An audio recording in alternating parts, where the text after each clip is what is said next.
phòng.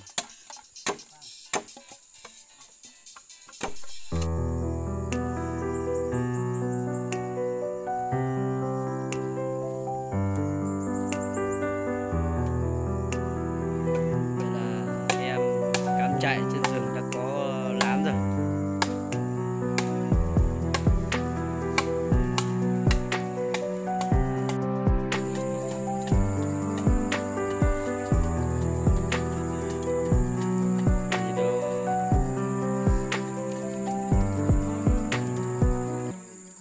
Cơm đầu tiên thì cắm trại trên rừng. Nó ngụy trang đẹp chưa? Nó ngụy trang giống như cây luôn nhỉ. Cái này ai mà biết được cái này là con gì đâu nhỉ? Nó có con gì đâu. Thấy mình có chả biết.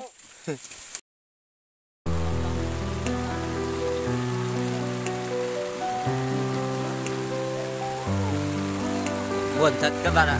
Đây ăn cơm đây. Cái lán thì đội mùa hết rồi. Đây.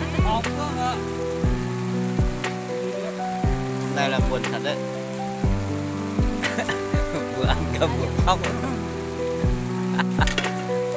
Ui.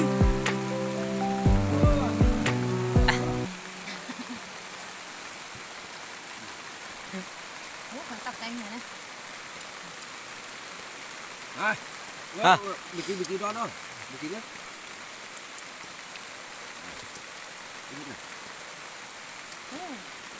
Uống rượu bằng cốc này. Hơi to đấy.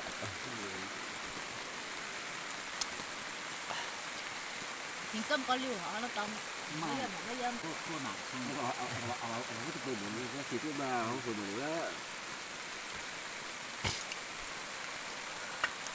trên rừng thì không có gì ăn mì tôm này với vậy là mưa quá anh em lại phải trốn chạy thôi. Giờ thì trời thì mưa quá, em bỏ lán để trốn chạy.